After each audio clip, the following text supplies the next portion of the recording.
Sir, Pandit Sukhram जी की दुखद मृत्यु के पश्चात स्वाभाविक रूप से जहां तक प्रदेश की बात है, प्रदेश में भी एक बहुत बड़ी अपूर्णीय क्षति हुई प्रदेश के लिए और परिवार के लिए। हिमाचल प्रदेश की राजनीति में, चाहे देश की राजनीति में, दोनों जगह पंडित सुखराम जी ने एक मुकाम को छुआ और लंबे समय तक राजनीति में रहने के पश्चात बहुत बड़ा कॉन्ट्रीब्यूशन उनका हिमाचल प्रदेश के विकास के लिए रहा है और मंडी के विकास के लिए। और उस दृष्टि से विशेष तौर से अगर संचार क्रांति की अगर हम बात करें तो पंडित सुखराम जी का बहुत बड़ा उसमें योगदान है।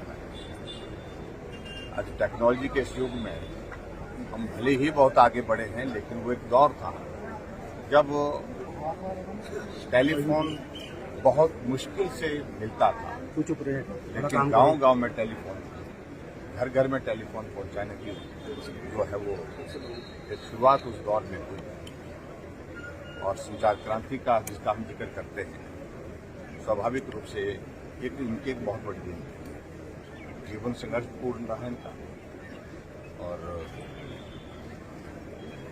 कई उतार चढ़ाव जीवन में देखे राजनीतिक क्षेत्र में, लेकिन फिर भी उसके बावजूद एक जोश और जुनून के साथ लगे रहना, काम में लगे रहना, डटे रहना, संघर्ष करना, आगे बढ़ना, ये इनके जीवन का एक बहुत बड़ा महत्वपूर्ण एक पहलू रहा। और उस दृष्टि से उनके जीवन से जहाँ संघर्ष की अगर हम बात करें, उस संघर्ष से प्रदेश का और प्रदेश के साथ साथ में मंडी का भी जो विकास करने में भी इनका जो जज्बा था वो भी देखने को मिला। बहुत बेहतर ढंग से हिमाचल प्रदेश के विकास के लिए उनका योगदान रहा। आज वो हमारे बीच में नहीं रहे, उनके कॉन्ट्रीब्यूशन को हम सदैव याद करेंगे और उसके साथ साथ में ईश्वर शक्ति दे इनके परिवार को इस दुख को सहन करने की, और उसके साथ साथ में हिमाचल प्रदेश में जहां पंडित सुखराम जी का विकास की दृष्टि से जो योगदान रहा है, राजनीतिक क्षेत्र में जो कद रहा, उसको लोग सदैव याद रखेंगे।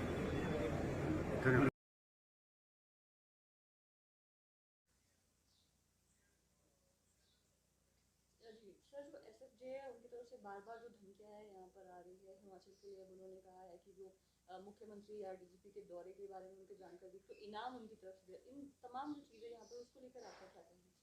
देखिए, सबसे पहले एक जो सिख समुदाय की जो मेन बात है, मैं उससे बात करना चाहूँगा। जो सिख पंथ की जो स्थापना हुई थी, जो बेसिकली जो सच्चा सिख है वो मानवता की रक्षा के लिए बनाए गए थे। जो हमारे गुरु गोविंद सिंह जी, हमारी जो 10वीं पातशाही है, उन्होंने जो हमारा सिख धर्म की जब स्थापना की थी, इससे पूर्व हम बात करते हैं कि हमारे जिससे 9 गुरु जो गुरु गोविंद सिंह जी से पहले थे, गुरु नानक देव जी से जैसे हम स्टार्ट हुए, तो हमारे जो भी गुरु हैं उनका जो असली, जैसे कोई गुरु नानक देव, गुरु अर्जन देव, गुरु रामदास, जो हमारे जो सारे जो सिख गुरु हैं वो हिंदू समुदाय से ही आए हैं।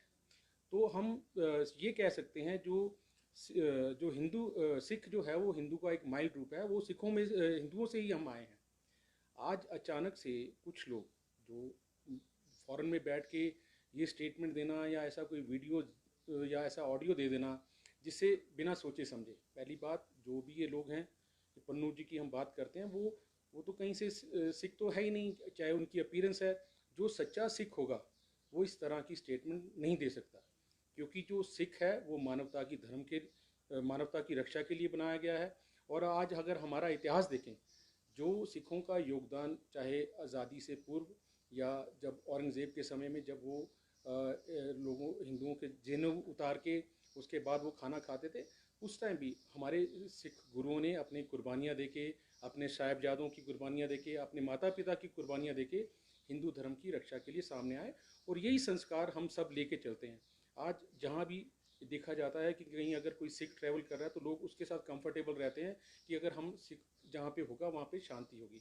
लेकिन कुछ ऐसे लोग जो खालिस्तान का नाम लेके, अगर बात करता हूँ, जो हिमाचल में हम जितने भी सिख रह रहे हैं, एक माइनॉरिटी का मैं से भी ताल्लुक़ रखता हूँ, माइनॉरिटी जो हमारा कांग्रेस का ग्रुप है उससे भी मैं ताल्लुक़ रखता हूँ। तो मैं अधिकतर सारे पूरा हिमाचल मैंने ट्रैवल किया है, और शिमला में हर एक सिख परिवार से हमारी बातचीत होती रहती है। जो हम यहाँ रह रहे हैं, हम बहुत ही, हिमाचल जो है बड़ा ही शांति प्रिय प्रदेश है। शिमला जो है बहुत ही शांति प्रिय शहर है। हमें यहाँ पे जितना प्यार अपने हिंदू बहन भाइयों से मिल रहा है, मुस्लिम बहन भाइयों से मिल रहा है, उतना ही हम उनको वापस भी कर रहे हैं। और किसी में कोई ऐसा बात है ही नहीं।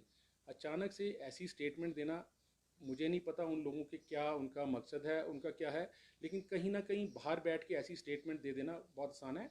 रही बात अगर वो हमारे मुख्यमंत्री जी को धमकी दे रहे हैं, हमारे किसी और शीर्ष नेता को धमकी दे रहे हैं, इस समय में हम अपने मुख्यमंत्री जी के साथ खड़े हैं। अगर ऐसा कुछ आगा, और मैं ये जानता हूँ ये देवभूमि है, हिमाचल के लोग जो हैं शरीफ हैं, सब कुछ जानते हैं, लेकिन अगर समय आएगा तो इसी तरह की किसी भी शक्ति को हम मुंह तोड़ जवाब देने को तैयार हैं। तो मुझे जो लगता है कि इस तरह की जो स्टेटमेंट दे रहा है वो सच्चा सिख नहीं हो सकता। सिख तो दूसरों के लिए अपनी कुर्बानी देना जानता है, ना कि ऐसे कोई बम धमाके करके या ऐसी धमकियां देके। तो मुझे लगता है कि बहुत ही दुखद है जो भी ये दे रहे हैं। और जो बाहर हम लोग जो कहीं रह रहे हैं, पंजाब से बाहर या कहीं भी, तो मुझे लगता है कि उन लोगों के लिए ये गलत स्टेटमेंट दे रहे हैं। जी, क्या लगता है सर आपको कि बार-बार इस तरह से कि जो सिख समुदाय है उनके लिए जस्टिस के रूप में वो यहाँ पर लगातार उनकी तरफ से बात की जाती है, और साथ-साथ में एक माहौल ज़रूर यहाँ पर ख़राब किया जा रहा है हिमाचल प्रदेश में। और जिस तरह से हम आजकल व्यवस्थाएँ भी देख रहे हैं, सिक्योरिटी इतनी ज़्यादा बढ़ा दी गई है, घटनाएँ इतनी ज़्यादा यहाँ पर, इसको लेकर आप क्या कहते हैं? जी बिल्कुल, जो भी हुआ है बहुत ही निंदनीय है, बहुत ही शर्मनाक है। लेकिन अगर जस्टिस फॉर सिख, ऐसा कुछ है ही नहीं। सिख तो ऑलरेडी बहुत खुश हैं, यहाँ पर सब सिख प्रॉस्पर कर रहे हैं और किसी तरह आपस में पूरा भाईचारा है। अगर मैं अपनी ही बात करता हूँ, मेरी खुद घर में जो वाइफ है वो शर्मा परिवार से है, तो हमें तो कभी लगा ही नहीं कि हम बाहर से आए हैं या हमारा कोई जो बेस है कोई बाहर का है। तो हमारा तो अपना ही इन लोगों से इतना प्यार है। और अचानक ऐसी स्टेटमेंट देना, कहीं ना कहीं किसी के अपने मकसद हो सकते हैं, हमारे जो आपस में है बहुत ही ज़्यादा है। और हमें लगता है कि अगर आज भी आवश्यकता पड़ेगी, जो सिख कम्युनिटी है दोबारा, अगर आप 1971 की वॉर देखते हैं या उस कुछ भी वॉर में, उसमें सिखों का एक अपना योगदान रहा है। और अभी अभी भी हमें अपने राष्ट्र से ऊपर कुछ नहीं है। जब भी आवश्यकता पड़ेगी सिख समुदाय सबसे आगे इसमें सहयोग करेगा। जी, कितना लगता है सर आपको नेगेटिविटी इसकी वजह से यहाँ पर फैलाई जा रही है? और मतलब आने वाले समय में आप क्या चाह रहे हो कि किस तरह की मौत कितना जल्दी इसको यहाँ पर जी रोका देखिए, जाए? बिल्कुल मेरा सरकार से भी मांग है कि ये जो भी हैं इनके खिलाफ सख्त से सख्त कार्रवाई होनी चाहिए। और लेकिन जहाँ ये माहौल ख़राब करने की बात है, शिमला और हिमाचल के जो लोग हैं ये पढ़े लिखे हैं, जागरूक हैं, उनको भी पता है कि ये कुछ गंदे लोग, ये किसी भी धर्म में हो सकते हैं, किसी भी संगठन में हो सकते हैं। तो इनका जो है ये राष्ट्र के दुश्मन है, हम सब के दुश्मन है।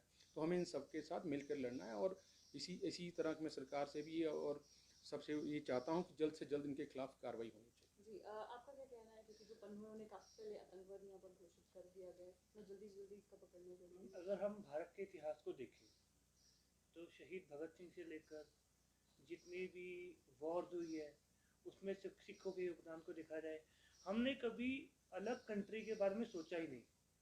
हमने हमेशा यूनिटी, सॉवरेनिटी, हमने इस पे फोकस किया। हम सब भाईचारे से रह रहे हैं। हमें हिमाचल प्रदेश या भारत में, पूरे भारत के किसी भी कोने में हमें कोई दिक्कत परेशानी कुछ नहीं है। बस ये जो अराजक तत्व होते हैं जो बाहर से आकर कुछ अपना मतलब अपना मोटो वो कर रहे हैं कि हमने ये चाहिए, हमें वो चाहिए, जबकि अगर आप धरातल पे आए तो इनका कोई बेस नहीं है, कोई आधार नहीं है। अभी जैसे आपने बात करी कि ये बोल रहे हैं कि अगर आप हमें इंफॉर्मेशन देंगे कि डीजीपी या मुख्यमंत्री जी कहाँ जा रहे हैं और हमें आप इंफॉर्मेशन देंगे तो हम उसे पैसे देंगे। ये तो खरीद फरोख्त वाले लोग हैं, ये धरातल पर ही कहीं स्टैंड नहीं करते। और जो भी सिख समुदाय है वो इस देश के साथ, हिमाचल प्रदेश के साथ हमेशा खड़ा है। और कभी हमें मतलब इन लोगों से मतलब जो हम हिंदू मुस्लिम लोग हैं, हम सब एक हैं। कितना ज़्यादा गुस्सा सर इसकी वजह से आप लोगों के अंदर है कि तो एक जो पर्सन है नेगेटिविटी फैलाने के यहाँ पर काम कर रहा है, बार बार इस तरह की जो स्टेटमेंट्स है और धमकियाँ यहाँ पर जो है इस तरह की मिल रही है हिमाचल प्रदेश में? मैम, पूरे सिख समुदाय में इस बात को लेकर बहुत रोष भी है। पर ऐसा आदमी जिसे ना आज तक भारत में देखा गया, जो अपनी अपीयरेंस से सिख ही नहीं है, वो सिख फॉर जस्टिस की बात कर रहा है, तो वो आप समझ सकते हैं वो कितनी लॉजिकल बात है। ऐसे तो कोई भी आकर कुछ भी बोलेगा।